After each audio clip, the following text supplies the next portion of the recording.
Hello students, internet security की class में एक बार फिर से हम लोग भारत की परमाणु नीति पर चर्चा करेंगे और जो इस नीति की प्रमुख बातें हैं उनको हम अध्ययन करेंगे। कल मैंने आपको भारत की जो विदेश नीति है उसके भिन्न भिन्न तत्वों को समझाया था और कुछ परमाणु नीति की झलक भी उसमें दी थी,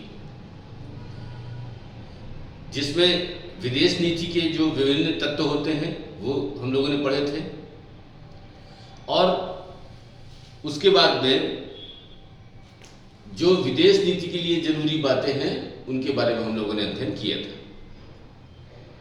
सामूहिक रूप में अगर बात करें तो जो हमारे देश की परमाणु नीति है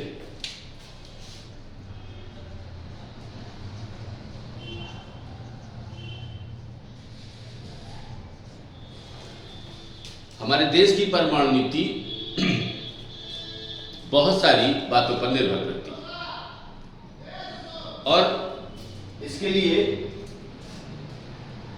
मैं अगर आपको बताऊं एक बार फिर से कि 1974 में भारत ने पहली बार अपना परमाणु विस्फोट किया, ठीक है, जो नाभिकीय विखंडन पर आधारित था, ठीक। और अगर 1974 के हम विस्फोट की बात करते हैं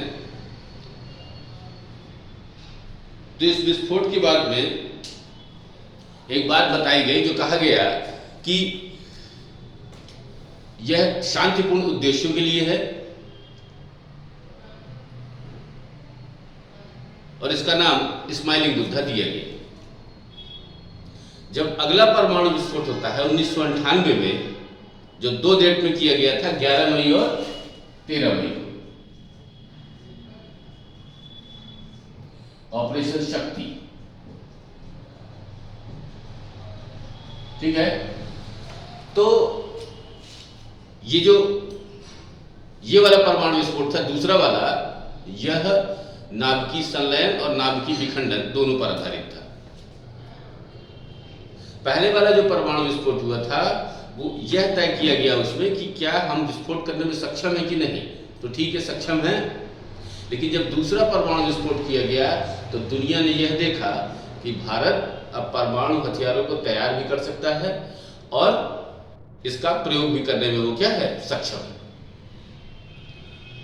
इस तरह से जो पूरी दुनिया थी और परमाणु जो अप्रसार संधि थी, नॉन प्रोलिफरेशन ट्रीटी, जिसको एनपीटी आप लोग कहते हैं, उससे इतर किसी देश ने परमाणु का परीक्षण किया, वो भारत।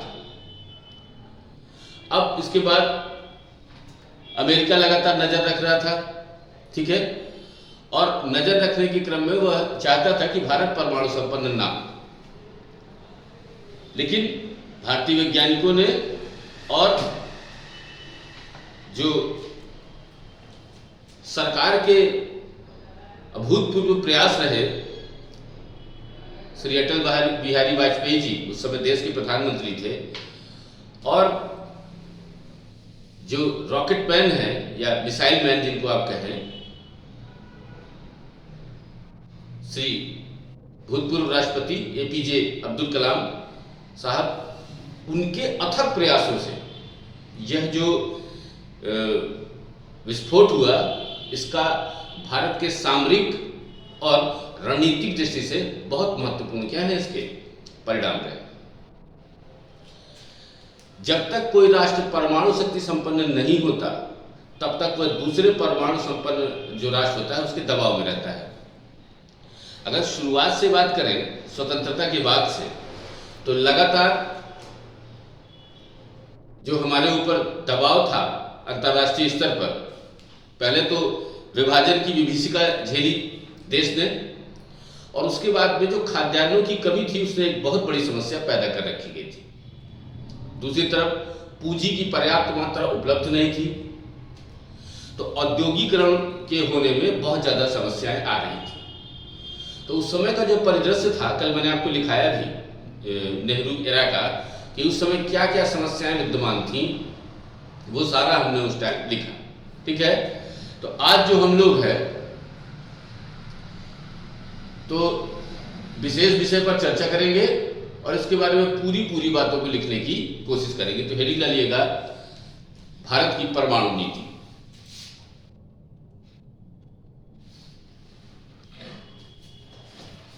भारत की परमाणु नीति।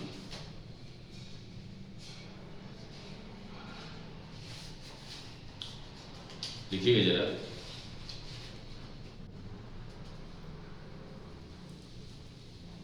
देखिए 1998 में परमाणु परीक्षण के बाद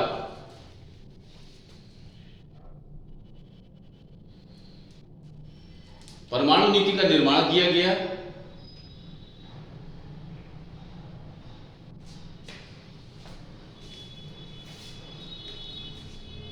जिसके मूल अवयव निम्न हैं।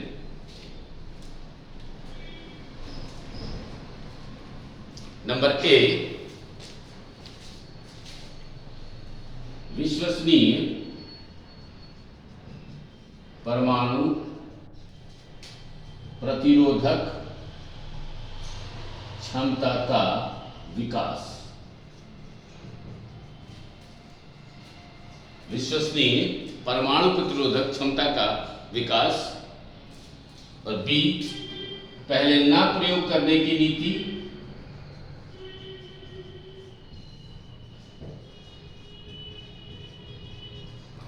और सी नंबर लिखिएगा, किसी भी गैर परमाणु शक्ति संपन्न देश पर, इसमें लिखिएगा किसी भी गैर परमाणु शक्ति संपन्न देश पर परमाणु हथियारों से हमला नहीं किया जाएगा।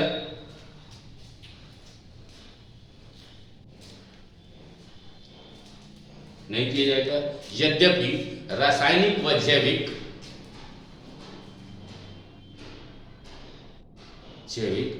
हथियारों के हमले के बाद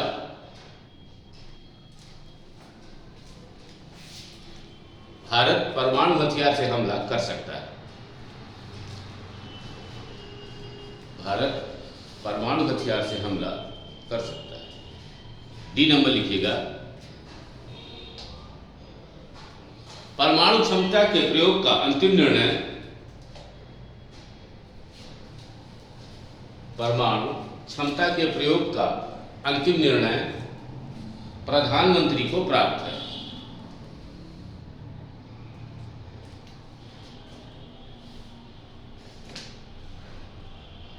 नेक्स्ट, भारत अपने परमाणु कार्यक्रम का विकास करेगा।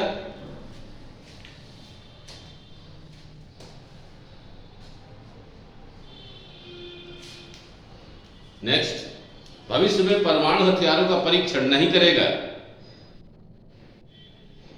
तथा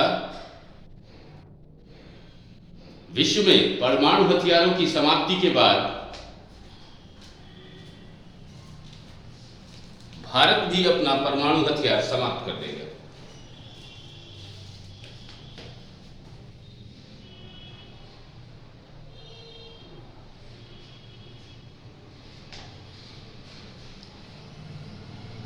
पैराग्राफ चेंज करके लिखिएगा, भारत के द्वारा पहले ना उपयोग करने की नीति व्यवहारिक है क्योंकि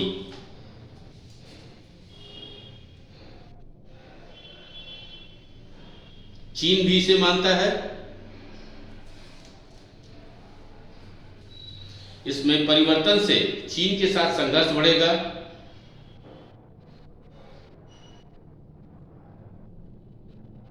समूचा विश्व भारत को उत्तरदायी राष्ट्र के रूप में देखता है।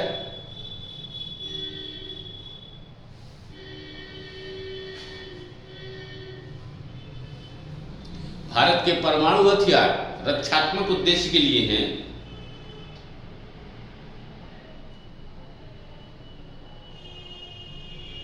आक्रामक उद्देश्य के लिए नहीं।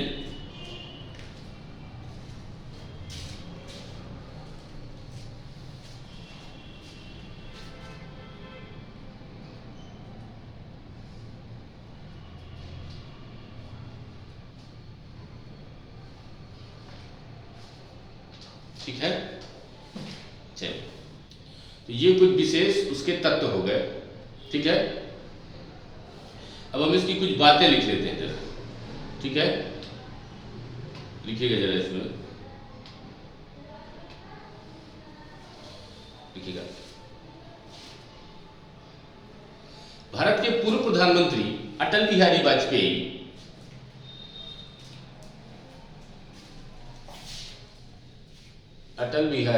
वाजपेयी की प्रथम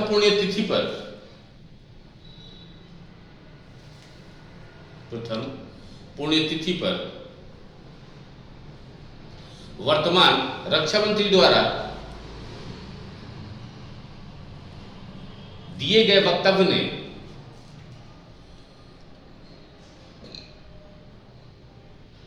भारत की परमाणु नीति को फिर से चर्चा का विषय बना दिया।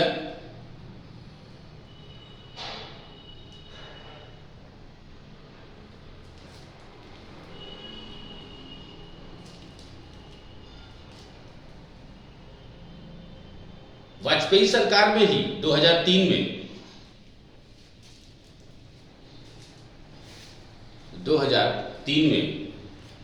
सर्वप्रथम परमाणु नीति को अमली जामा पहनाया गया था।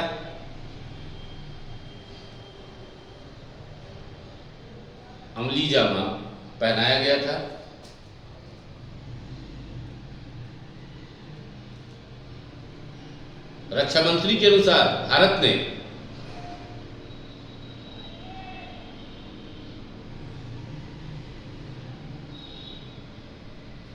पहले हमला न करने की परमाणु नीति, नो फर्स्ट यूज कहते हैं, NFU,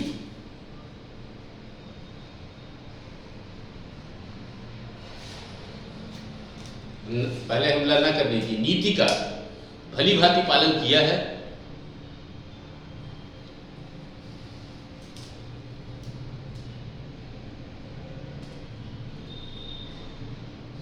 किंतु भविष्य में इस नीति में क्या बदलाव होता है यह परिस्थितियों पर निर्भर करेगा।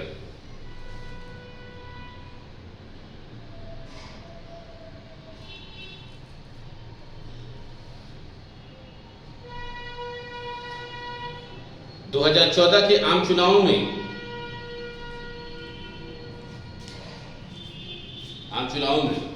भारत की परमाणु नीति चर्चा में रही।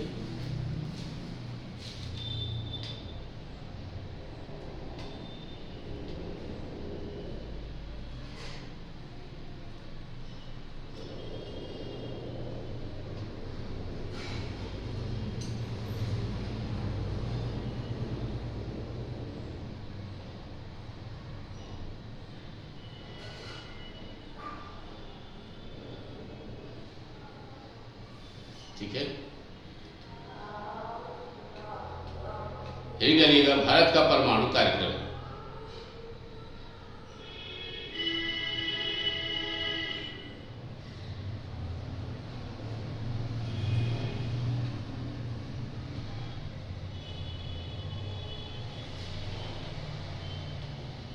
देखिएगा, स्वतंत्रता की पूर्व संध्या पर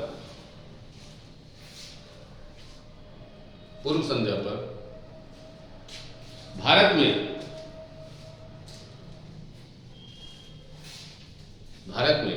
होमी जहांगीर भाभा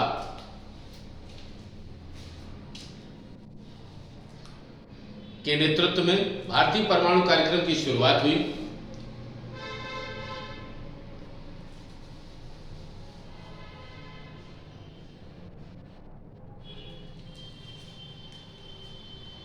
भारत के प्रथम प्रधानमंत्री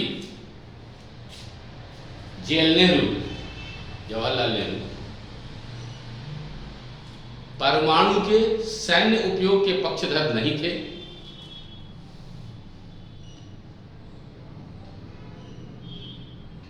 अतः प्रारंभ में परमाणु कार्यक्रम को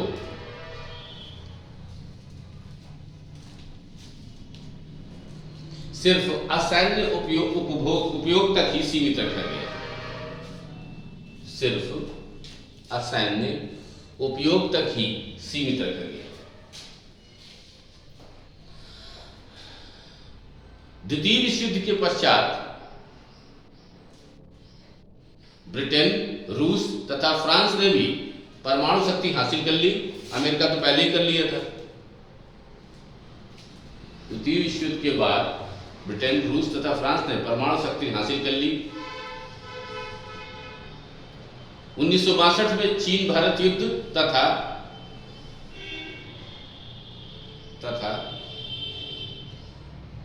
1964 में चीन द्वारा परमाणु परीक्षण,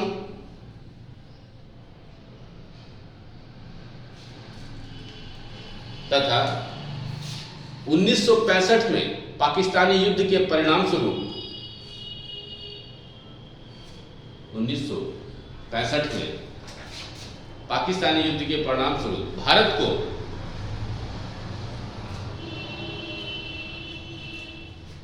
अपनी नीति को बदलने के लिए विवश होना पड़ा।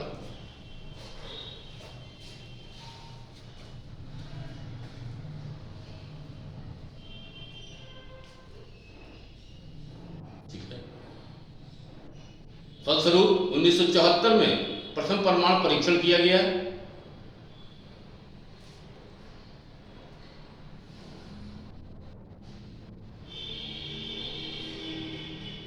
यह परीक्षण इसलिए भी आवश्यक था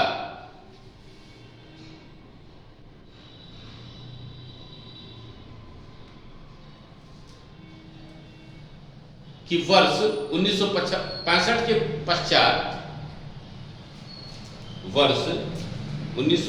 के पश्चात ऐसे देश जो परमाणु शक्ति संपन्न थे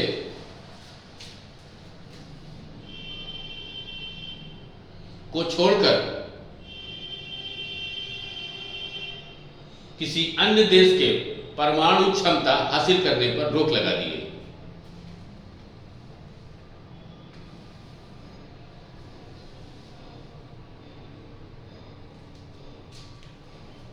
भारत ने इसका विरोध किया क्योंकि ये निर्योग्यताएं जबरदस्ती थोपी गई।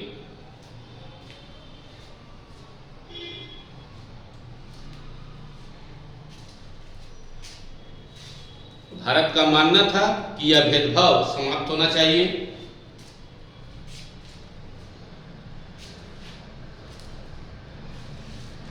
तथा विश्व को निरस्त्रीकरण की ओर बढ़ना चाहिए।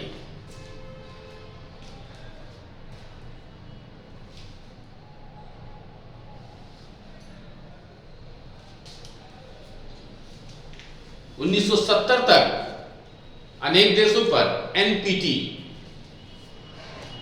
परमाणु अप्रसार संधि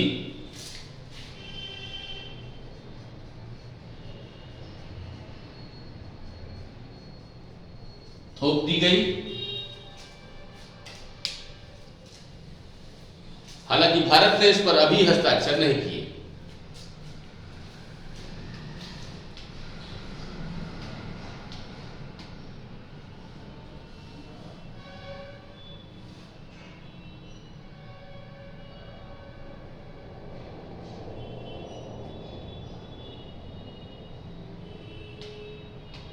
यही जानिएगा भारत का परमाणु ऊर्जा कार्यक्रम।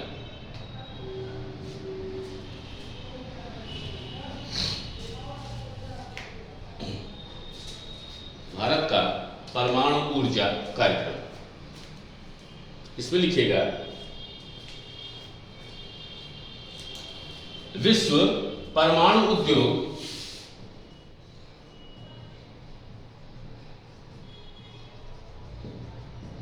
स्थिति रिपोर्ट, विश्व परमाणु उद्योग स्थिति रिपोर्ट 2017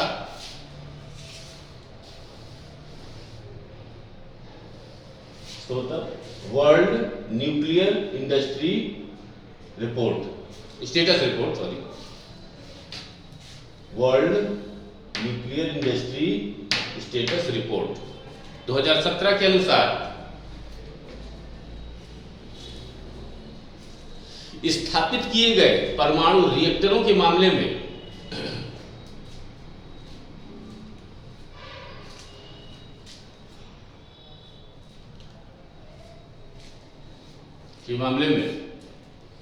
भारत का विश्व में तीसरा स्थान है।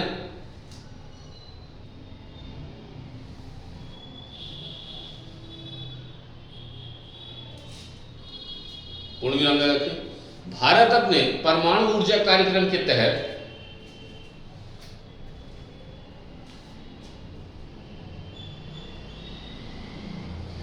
वर्ष 2024 तक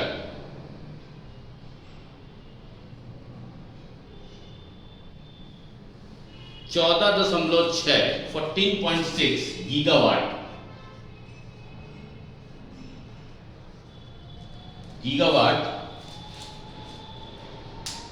GW बिजली का उत्पादन करेगा,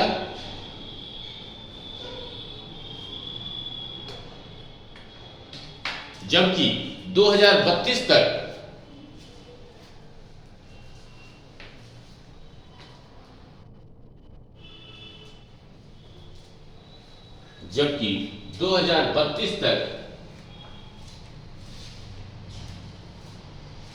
बिजली उत्पादन की यह क्षमता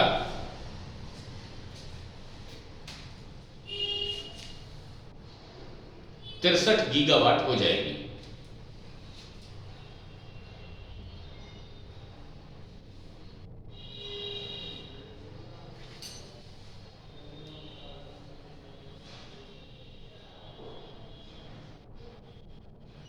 वर्तमान में भारत में लगभग 7000 मेगावाट बिजली का उत्पादन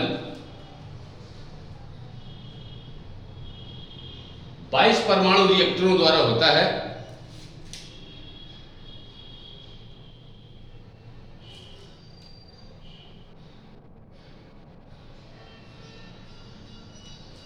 इसके अलावा 11 भिन्न रिएक्टरों पर काम चल रहा है।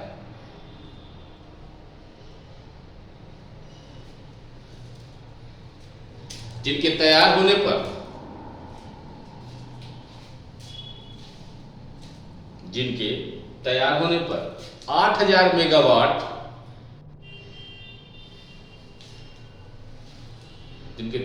पर 8000 मेगावाट अतिरिक्त बिजली का उत्पादन होने लगेगा।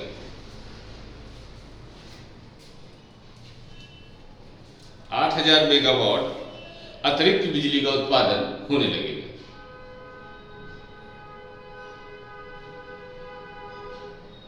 चूंकि भारत अपने हथियार कार्यक्रम के कारण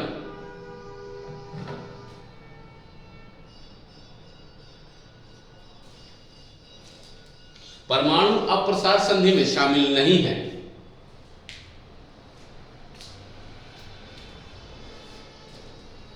अतः 34 वर्षों तक इसके परमाणु संयंत्रों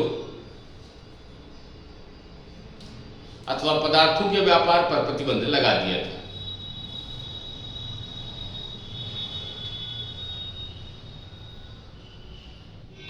जिस कारण वर्ष 2009 तक अपनी सिविल परमाणु ऊर्जा का विकास नहीं कर सका।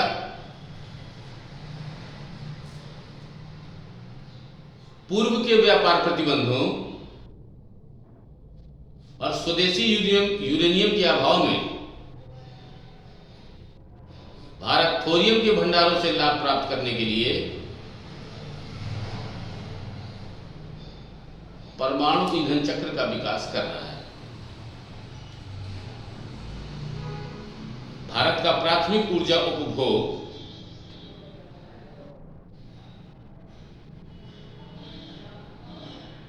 वर्ष 1990 से 2011 के मध्य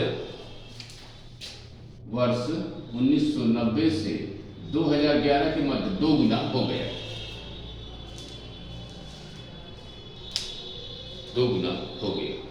यही डालिएगा परमाणु अप्रसार संधि।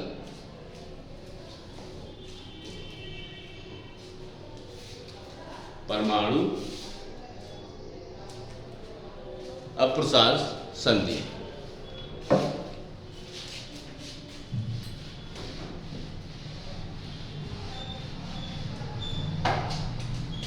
नॉन प्रोलिफरेशन ट्रीटी 1968 में हुई थी और 1970 में लागू हुई। ऐसे लिख लीजिएगा जरा, 1970 में लागू हुई और 1968 में बनी। चाहे लिख लीजिएगा। यह संधि 1968 में प्रभाव में आई। यह संधि 1968 में प्रभाव में आई, किंतु हस्ताक्षर 1970 में हुए। वर्तमान में 190 हस्ताक्षर करता है।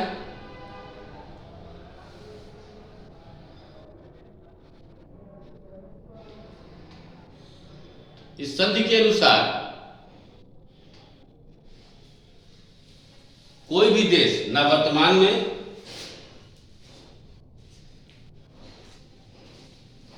और ना ही भविष्य में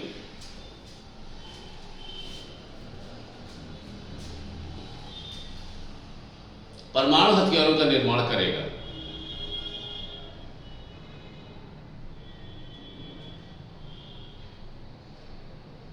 हालांकि सदस्य देशों को परमाणु ऊर्जा के शांतिपूर्ण उपयोग की अनुमति होगी।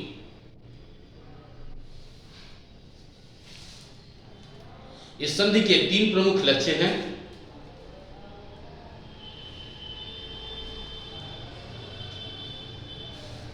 नंबर 1, परमाणु हथियारों के प्रसार को रोकना।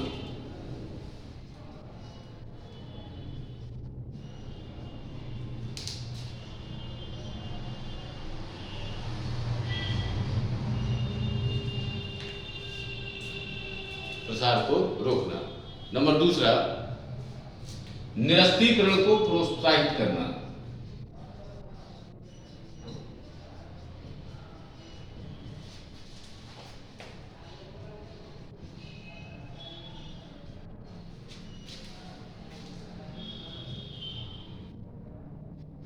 और 3rd नंबर लिखिएगा,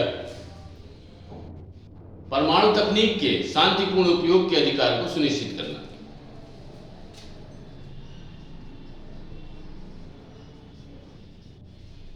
परमाणु तकनीकी के शांतिपूर्ण उपयोग के अधिकार को सुनिश्चित करना।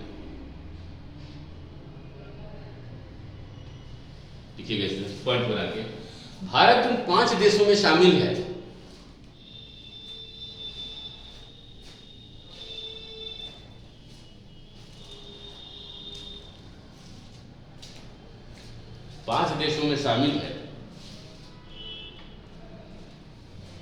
जिन्होंने संधि पर या तो हस्ताक्षर नहीं किए हैं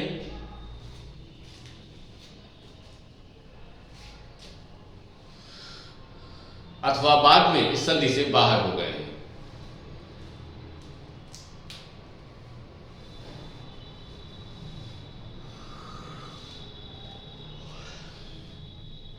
इसके अतिरिक्त पाकिस्तान, इजराइल, उत्तर कोरिया व दक्षिण सूडान शामिल हैं।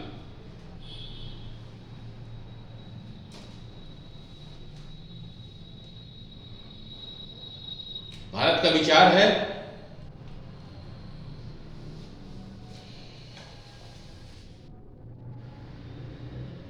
कि यह संधि भेदभावपूर्ण है,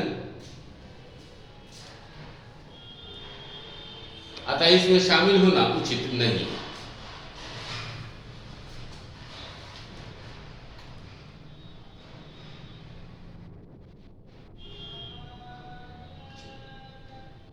अगली हेडिंग डालिएगा,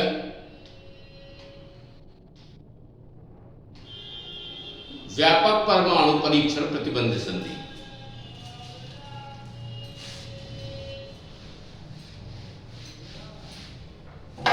व्यापक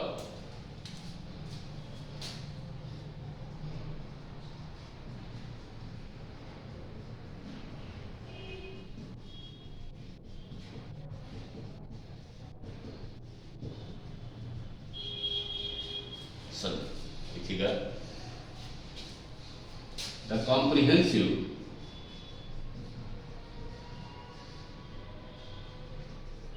न्यूक्लियर टेस्ट बैन ट्रीटी।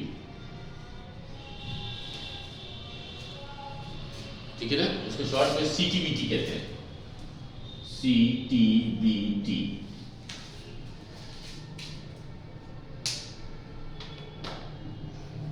यह संधि जिनेवा के यह संधि जिनेवा स्विट्जरलैंड का एक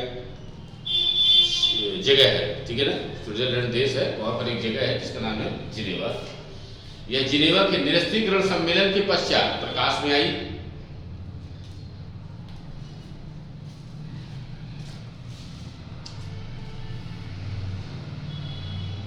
जिस पर 1996 में हस्ताक्षर हुए।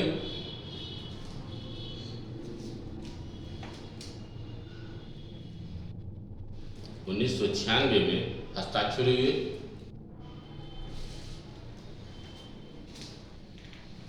अब तक इस संधि पर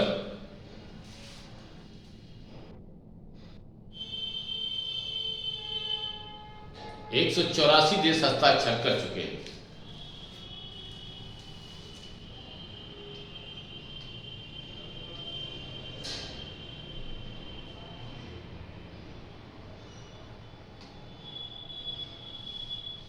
लीजिएगा,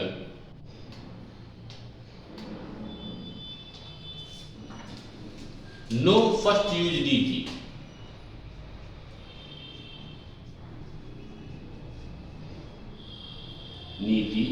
की प्रासंगिकता। फ्रेंड्स के लिए टॉपिक है, अगर आंसर लिखने को आता है तो आप इसका पूरा आप उसको उसमें लिख सकते हैं। लिखिए जरा सर। चीन ने परमाणु परीक्षण के पश्चात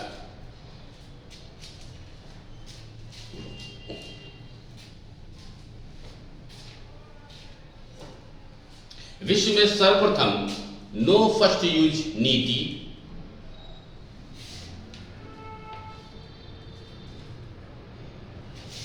की घोषणा की थी।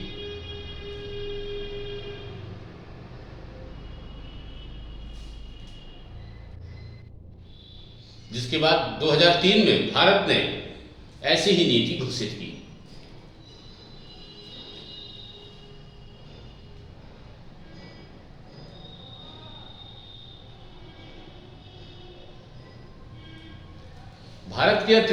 भारत व चीन के अतिरिक्त किसी भी परमाणु संपन्न राष्ट्र ने इस नीति को नहीं अपनाया।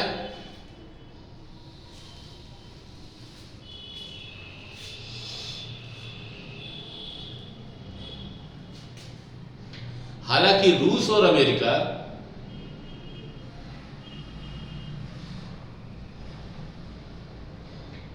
सुरक्षा हेतु इस नीति के प्रयोग की बात करते हैं।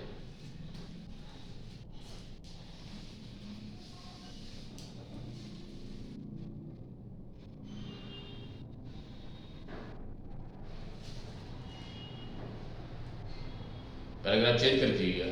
इस नीति का विरोध करते हुए तर्क दिया जाता है कि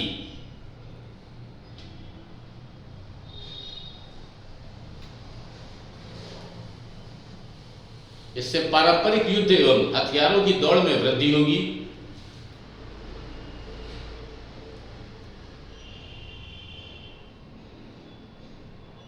साथ ही यदि ऐसा देश जिसकी नीति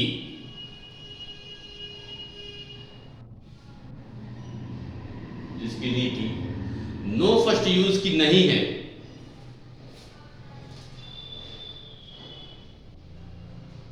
हमला करता है,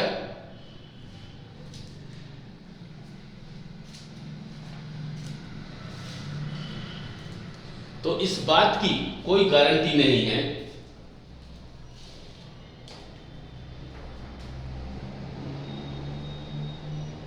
कि अन्य देश हमले का जवाब देने की स्थिति में हो।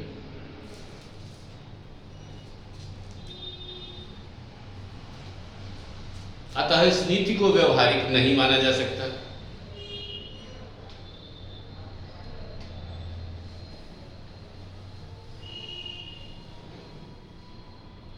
वहीं इस नीति के पक्षधरों का मानना है कि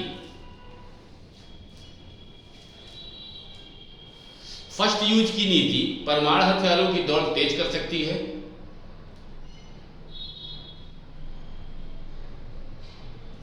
मतलब फर्स्ट यूज की नीति, वो नो फर्स्ट यूज की नीति के समर्थन में था और ये फर्स्ट यूज की नीति को बता रहे हैं, ठीक है ना, कि ये ठीक नहीं है। ऐसे देश क्या लिखा, फर्स्ट यूज की नीति परमाणु हथियारों की दौड़ को तेज कर सकती है तथा विभिन्न देशों के मध्य अविश्वास में वृद्धि कर सकती है, अविश्वास में वृद्धि कर सकती है। साथ ही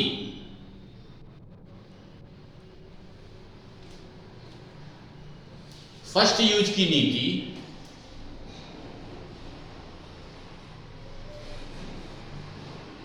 ऐसे देशों के लिए कारगर नहीं हो सकती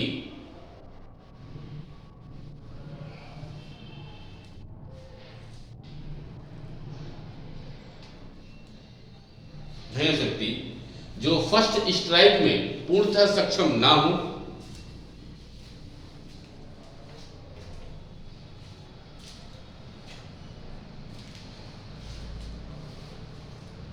इसके अतिरिक्त फर्स्ट यूज की नीति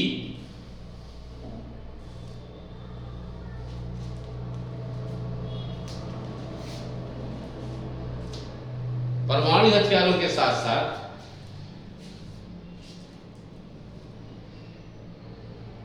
अन्य प्रकार की क्षमताओं के निर्माण में भी खर्च को बढ़ाती है।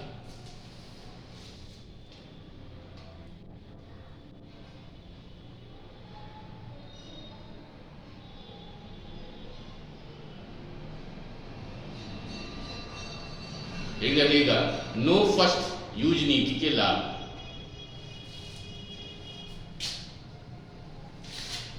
नो फर्स्ट यूज नीति के लाभ, इसके प्रॉफिट क्या क्या है, इसके लाभ क्या है, हमको लिख देते हैं।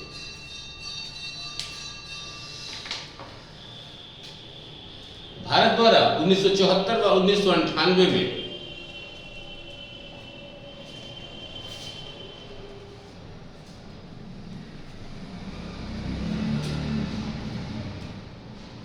परमाणु परीक्षण किए गए।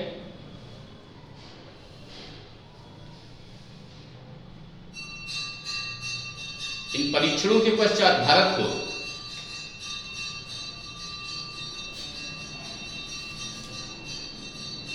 अत्यधिक आलोचना व प्रतिबंधों का सामना करना पड़ा।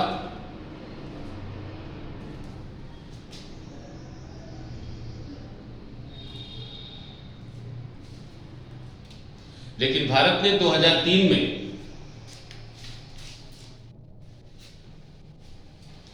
नो फर्स्ट यूज की नीति को अपना लिया।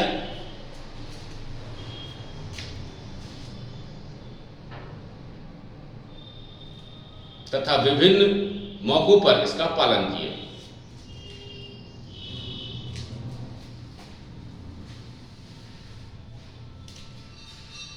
कारगिल युद्ध में कयास लगाए जा रहे थे कि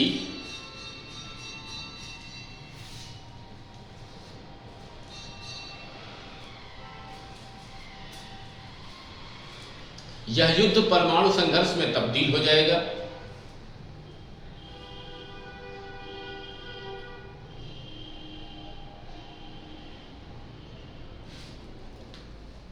लेकिन भारत ने संयम दिखाते हुए पारंपरिक तरीके से ही युद्ध में विजय हासिल की।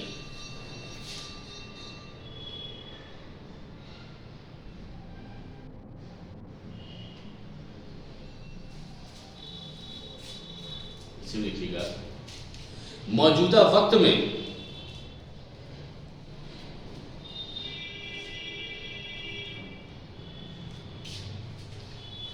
परमाणु हथियारों को लेकर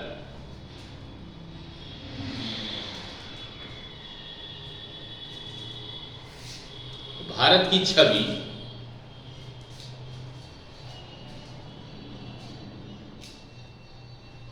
एक जिम्मेदार राष्ट्र की बनी है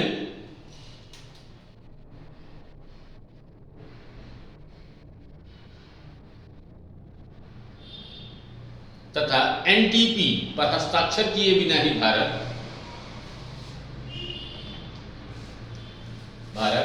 MTCR missile technology control regime MTCR missile technology control regime, comma Wassenaar व्यवस्था,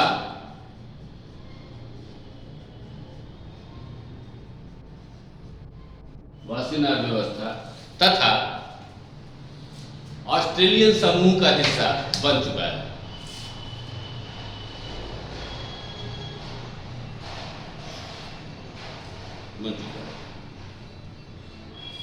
इसके अतिरिक्त भारत NSG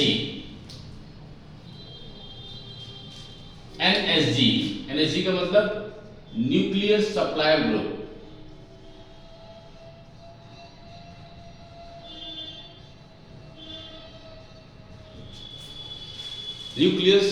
ग्रुप, की सदस्यता के लिए प्रयास कर रहा है।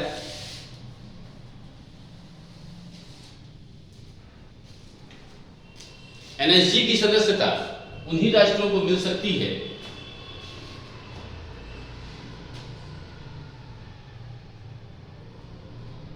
जो NPT जो हुई थी परमाणु अप्रसार संधि 1968 वाली, जो NPT के हस्ताक्षर करता है।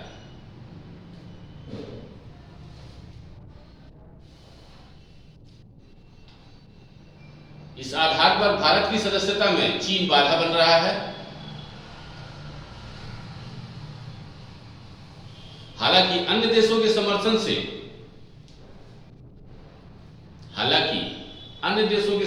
से भारत का पक्ष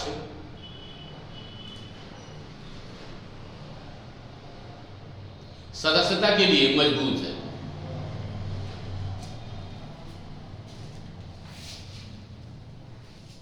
देखिएगा, NSG न्यूक्लियर सप्लायर ग्रुप पूरे विश्व में यूरेनियम की आपूर्ति को नियंत्रित करता है, लेकिन NSG ने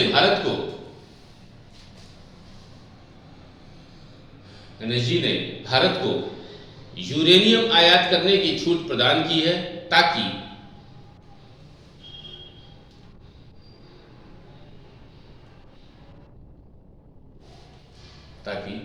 भारत अपने असैन्य उपयोग के लिए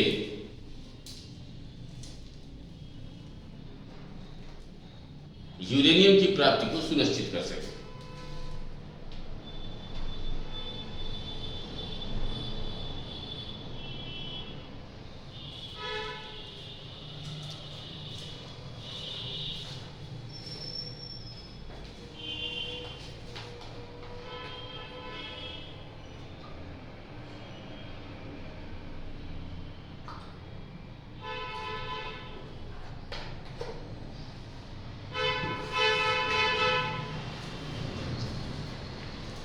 ये बात बड़ी मजेदार है। देखिए कि चीन भारत को इस ग्रुप में शामिल नहीं होने दे रहा था, लेकिन बहुत सारे अंतर्राष्ट्रीय जो समूह हैं और देश हैं वो भारत के पक्ष में थे। इसलिए NSG ने भारत को परमिशन दे दी कि भारत यूरेनियम का जो आयात है वो कर सकता है और उससे अपनी ऊर्जा संबंधी जो जरूरतें हैं उनको पूरा कर सकता है। अब मैं आपको एक तथ्य और बताता हूं यहाँ पर कि ये जो आपने MTCR देखा, वासेनार व्यवस्था देखी और ऑस्ट्रेलियन समूह देखा, ठीक है, और उसके बाद में NSG देखा। अब भारत इन तीनों का सदस्य है और एक जो बहुत बड़ा प्रश्न है भारत के लिए अंतर्राष्ट्रीय व्यवस्था के हिसाब से देखा जाए तो यह है कि जो सुरक्षा परिषद है उसमें आप लोग जानते हैं वर्तमान में 5 स्थायी सदस्य हैं। अमेरिका, रूस, चीन, ब्रिटेन और फ्रांस। और बहुत दिनों से डिमांड की जा रही है कि भारत को भी सुरक्षा परिषद में स्थायी सदस्य का दर्जा मिल जाना चाहिए, लेकिन चीन लगातार इस पर अपना क्या कर देता है, वीटो कर देता है। देखिए, आप अंतरराष्ट्रीय व्यवस्थाओं में जब आप ऐसी स्थिति पहुंच जाते हैं जब आप डिसीजिव स्तर पर होते हैं, यानी कि निर्णय क्षमता पर पहुंच जाते हैं, तो बहुत ज्यादा आपका क्या होता है, वहां पर प्रभाव होता है। अब भारत अगर पहले से ही इसमें होता तो आज ये स्थिति ना होती, लेकिन कुछ परिस्थितियां रही जिस वजह से ऐसा नहीं हो पाया। तो अब ये प्रयास किया जा रहा है कि लगातार कि सुरक्षा परिषद में भारत को स्थायी सदस्य का क्या मिल जाए, दर्जा मिल जाए। इसके बहुत सारे और भी ढेर सारे जो है इसके फायदे होते हैं, ठीक है। तो अब जो विषय था, तो भारत ने बारी बारी से पिछले कुछ वर्षों में 2017 या 18 से इन सभी व्यवस्थाओं को क्या किया है, इसमें शामिल हो गया है। अब बचा है तो एनएसजी, जिस दिन उसमें भी शामिल हो गया, उसके बाद पूरी तरह से भारत का सुरक्षा परिषद में स्थायी सदस्य बनने का रास्ता क्या हो जाएगा, साफ हो जाएगा। इसलिए अंतर्राष्ट्रीय जो मंच हैं उन पर भारत का जो प्रतिनिधित्व होता है वो बहुत प्रभावशाली होता है। चाहे आप G20 में देख लें, चाहे आप यूनाइटेड नेशंस में देख लें, या किसी अन्य जगह देख लें, जब भारतीय प्रधानमंत्री पहुंचते हैं तो अलग ही गर्मजोशी से उनका स्वागत किया जाता है। क्योंकि जो पिछले कुछ वर्षों में भारत की अंतर्राष्ट्रीय जो कूटनीति और जो राजनीति है, उसमें जो भारत की प्रभावशीलता बढ़ी है, वह कहीं ना कहीं इस बात का द्योतक है कि भारत महाशक्ति के रूप में धीरे धीरे क्या हो गया है, स्थापित हो गया।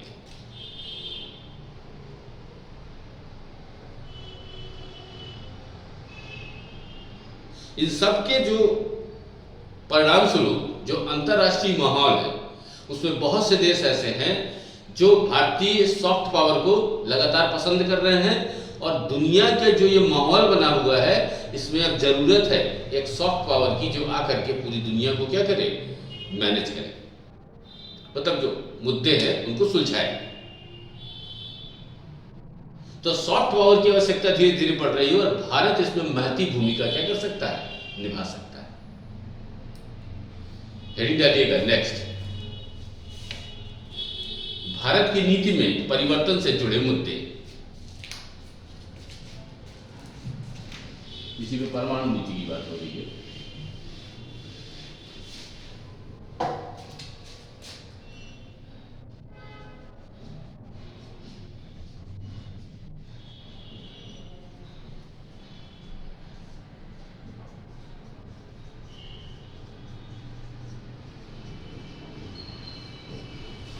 देखिएगा इसमें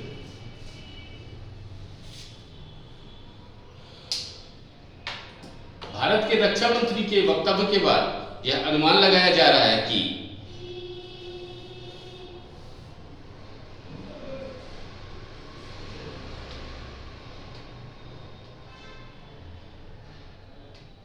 आने वाले समय में भारत की परमाणु नीति में बदलाव देखने को मिल सकता है।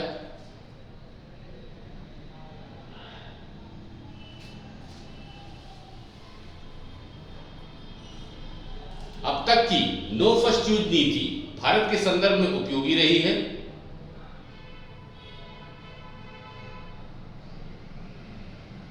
यदि भारत इस नीति में बदलाव करता है तो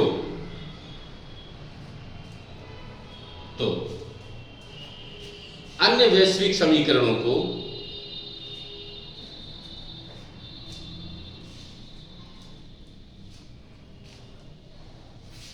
यदि कुछ समय के लिए छोड़ दिया जाए, यदि कुछ समय के लिए छोड़ भी दिया जाए, तो घरेलू स्तर पर आने वाली समस्याएं चुनौती प्रस्तुत कर सकती हैं।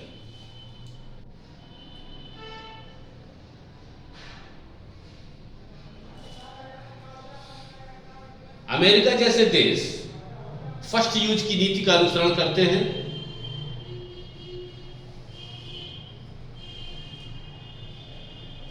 नीति का अनुकरण करते हैं, लेकिन उसके पास ऐसे हथियार उपलब्ध हैं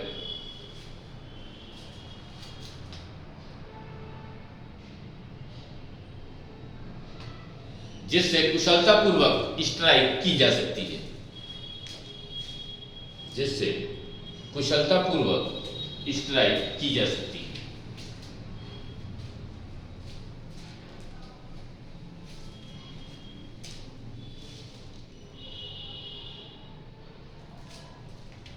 लेकिन भारत को इस प्रकार के उपकरण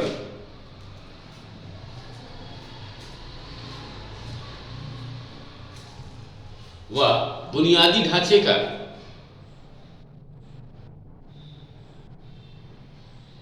निर्माण करना शेष है।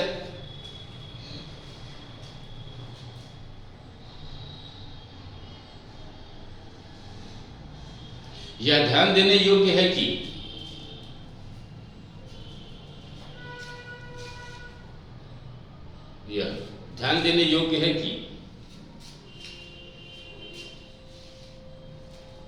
रक्षा क्षेत्र से जुड़ी प्रौद्योगिकी अत्यंत महंगी है।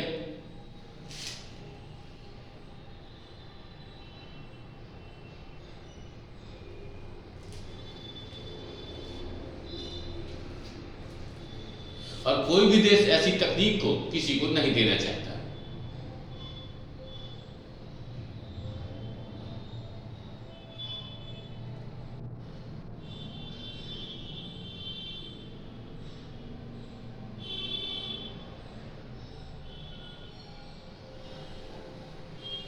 कई रिपोर्टों में खुलासा हुआ है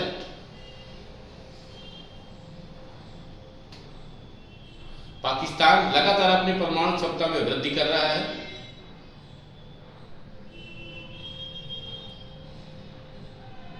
और उसके पास भारत से अधिक परमाणु हथियार मौजूद है।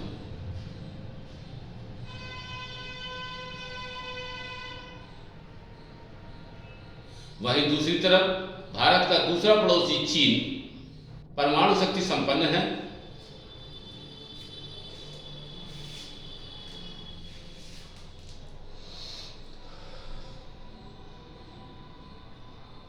ऐसे में भारत द्वारा इस नीति में परिवर्तन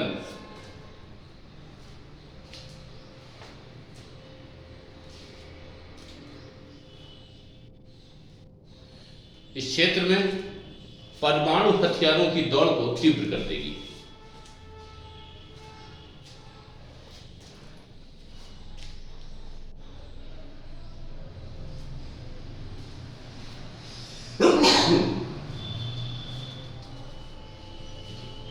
भारत पाकिस्तान आपसी संबंधों के मामले में पहले ही कड़वाहट के दौर से गुजर रहे हैं।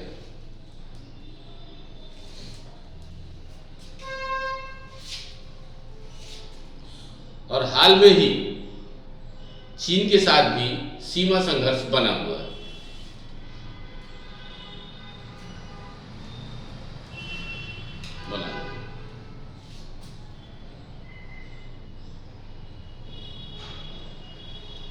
इन दोनों देशों के साथ भारत का युद्ध इतिहास भी रहा है।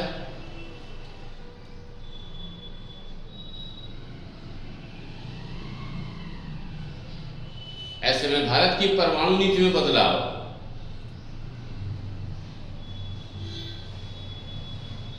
विश्वास की कमी को बढ़ाएगा और संघर्ष को तीव्र करेगा।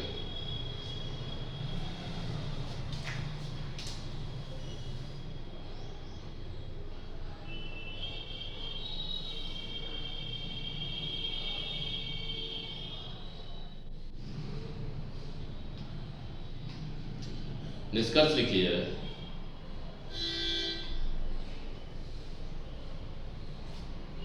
निष्कर्ष लिखिएगा। कुछ समय पहले भारत की बैलिस्टिक मिसाइल क्षमता वाली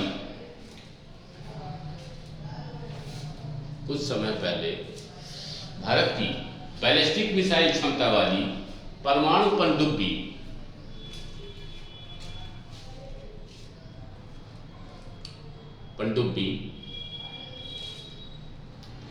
INS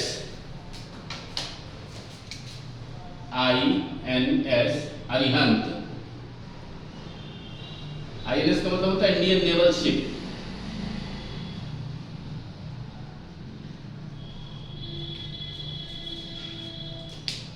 अपना पहला अभियान पूरा किया।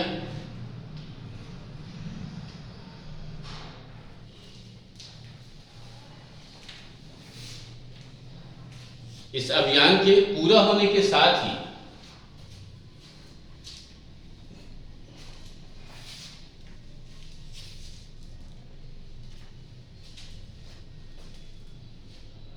भारत उन देशों की कतार में शामिल हो गया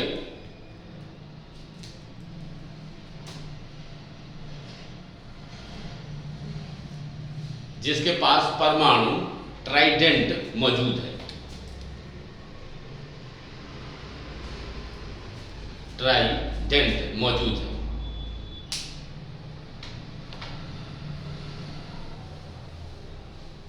इस उपलक्ष्य में भारत के प्रधानमंत्री ने अपने परमाणु प्रतिबद्धता को दोहराते हुए कहा था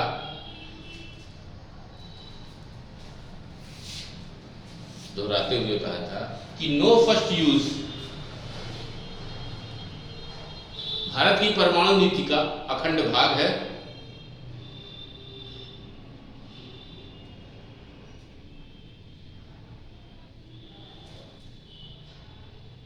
लेकिन कुछ समय पूर्व दिए गए रक्षा मंत्री के बयान ने परमाणु नीति पर दोबारा बहस छेड़ दी।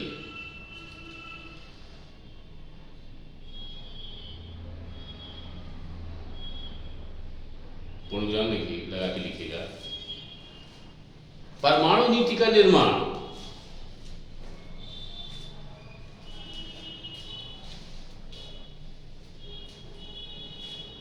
कई वर्षों के विश्लेषण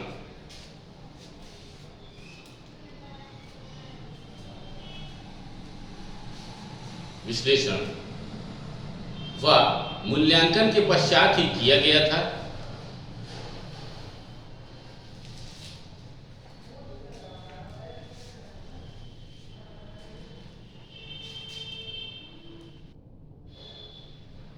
ऐसे में सरकार यदि इस नीति में कोई भी बदलाव करना चाहती है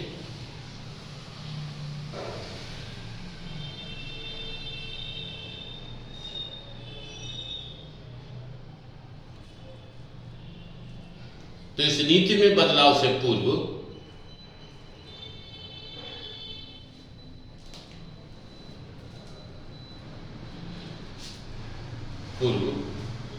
इसके प्रभावों व परिणामों का गहन मूल्यांकन आवश्यक है।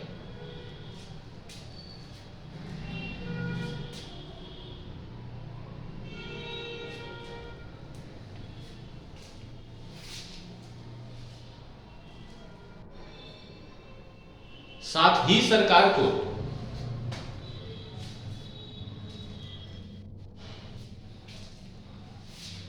उपरोक्त बयान के पश्चात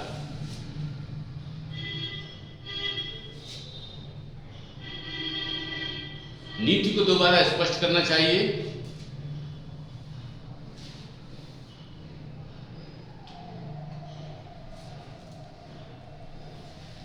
क्योंकि अंतर्राष्ट्रीय संबंधों में अस्पष्टता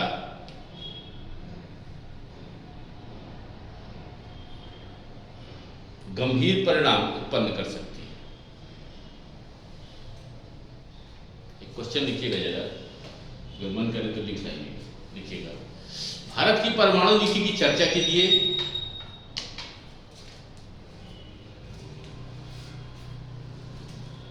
भारत की परमाणु नीति की चर्चा कीजिए। यदि इस नीति में बदलाव किए जाते हैं तो आपके विचार में क्या परिणाम होंगे?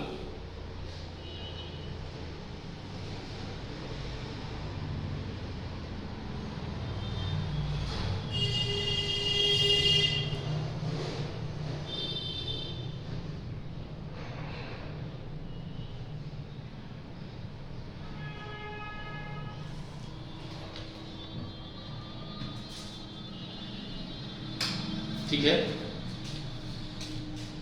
तो ये क्वेश्चन आप लोग लिखिएगा जरा, ठीक है, कंसाइज करके बढ़िया से, और क्या इसमें मुद्दे हैं तो सारे के सारे इसमें पड़े होने चाहिए। अब देखिए जरा बात को थोड़ा सा इस पर विचार कीजिएगा। दो परमाणु संपन्न जो शक्ति राष्ट्र, परमाणु शक्ति संपन्न जो दो राष्ट्र होते हैं, जैसे कि अगर आप हाल ही के जो अंतर्राष्ट्रीय घटनाक्रम है, अगर आप उसमें रूस और यूक्रेन युद्ध पर अगर आप विचार करें तो आप देखेंगे कि रूस एक परमाणु संपन्न शक्ति राष्ट्र है पूरी दुनिया में सर्वाधिक परमाणु हथियार से अगर कोई संपन्न है तो वो कौन है? रूस है। सबसे ज़्यादा हथियार है, परमाणु हथियार उसके पास। दूसरे नंबर पर अमेरिका है। तो अगर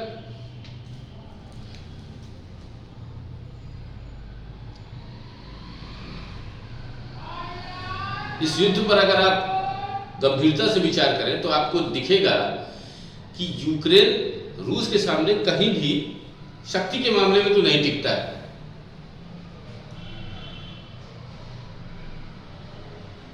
हालांकि उसको पश्चिमी देशों से सहयोग मिला, लेकिन उस सहयोग के परिणाम का जो उन्होंने उसका सहयोग किया, उसका दुष्परिणाम यह हुआ कि रूस उस युद्ध में और भड़क गया। और हो सकता है कि इसमें मध्यस्थता हो जाती और युद्ध को शांत कराया जाता, लेकिन इस युद्ध को भड़काने का प्रयास किया गया और इस युद्ध ने यूक्रेन में लगातार विनाश लीला को क्या किया है? बढ़ावा दिया। और युद्ध अभी भी जारी है।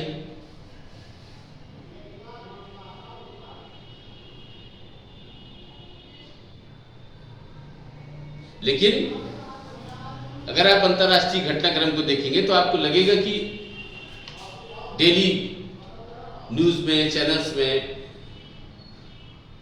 कि तृतीय विश्व युद्ध शुरू होने वाला है, तृतीय विश्व युद्ध शुरू होने वाला है।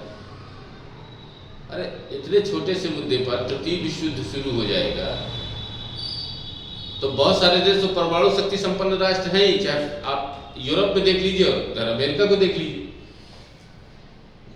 जब परमाणु हथियार संपन्न राष्ट्र होते हैं तो कभी एक दूसरे के ऊपर परमाणु हमला करने की कोशिश नहीं करते हो।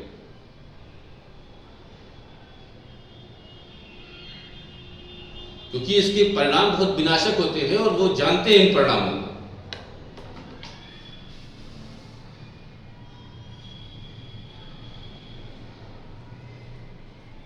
तो ये कुछ परमाणु नीति जो आपने देखी भारत की, उसके कुछ एस्पेक्ट आपने देखे, कुछ क्या सभी जो भी होती है परमाणु नीति में, और उसको बाकायदे आपने अध्ययन किया। ठीक है, अब इसको मेंटेन करिए और एक बढ़िया सा आंसर लिखने की क्या कीजिए, कोशिश कीजिए।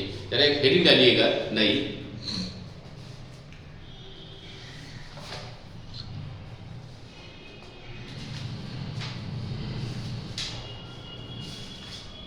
देखिएगा, भारत का नया सैन्य सिद्धांत।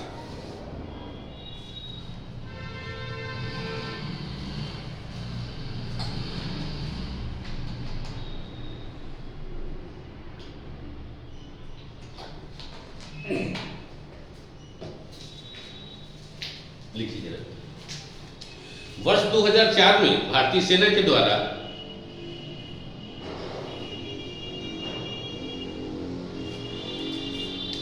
कोल्ड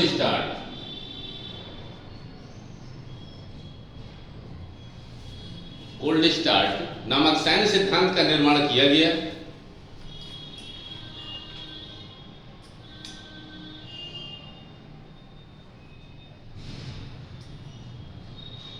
जिसके अंतर्गत पाकिस्तान द्वारा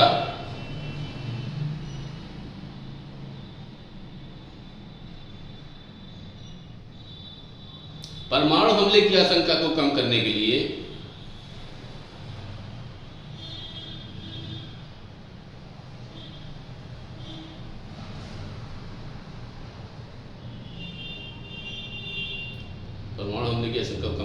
पाकिस्तान के भूभाग पर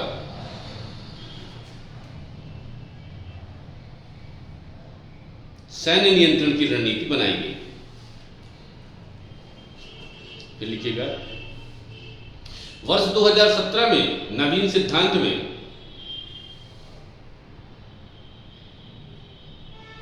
भारत की सुरक्षा के लिए चीन व पाकिस्तान को सबसे बड़े खतरे के रूप में रेखांकित किया।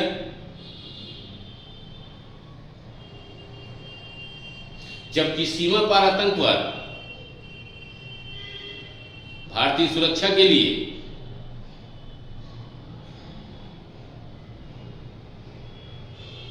गैर परंपरागत खतरा है।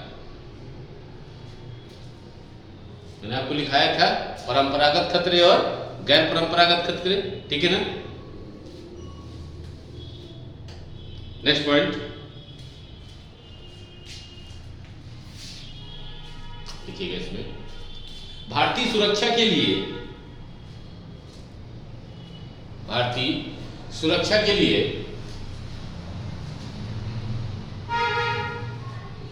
अंतरिक्ष व साइबर सुरक्षा पर अत्यधिक बल दिया जा रहा है।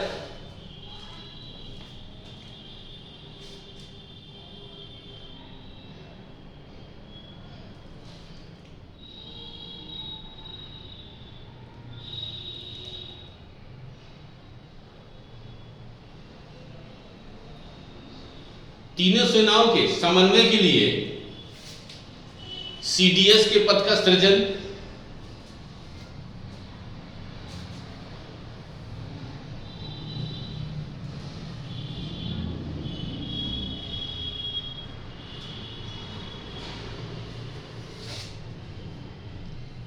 इसके लाभ लिखिएगा जरा।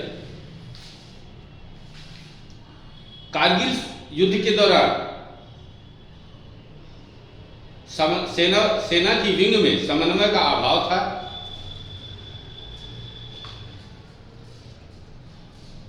लेकिन अब ऐसी समस्या नहीं होगी।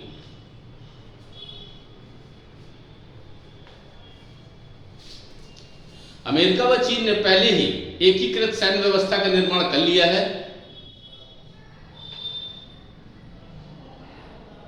इसलिए भारत को भी इस पर विचार करना चाहिए। थर्ड नंबर, भारत द्वारा अंडमान व निकोबार द्वीप समूह में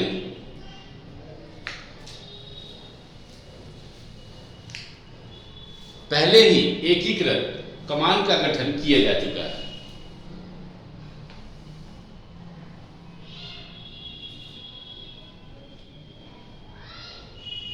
विरोध लिख लीजिए इस नीति की क्या क्या है। तीनों सेनाओं में वायुसेना की संख्या सबसे कम है,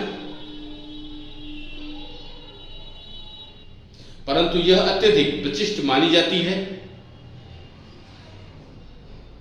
इसलिए एकीकरण से तीनों सेनाओं के पदाधिकारियों के बीच अनावश्यक प्रतिस्पर्धा उत्पन्न होगी।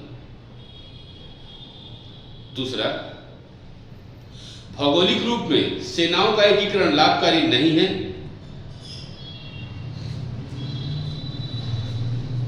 क्योंकि नौसेना का प्रयोग तटीय क्षेत्रों में होता है,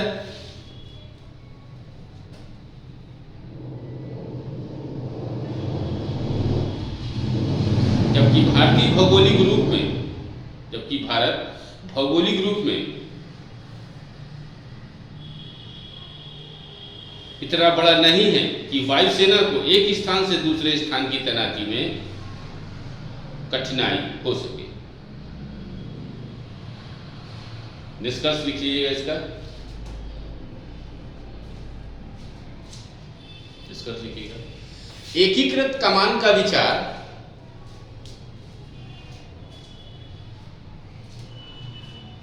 निश्चित रूप में सेनाओं की प्रभावशीलता में वृद्धि करेगा,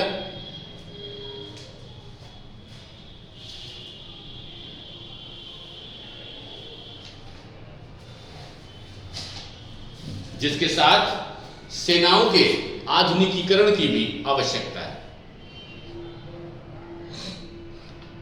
जिसके साथ सेनाओं के आधुनिकीकरण की भी आवश्यकता है।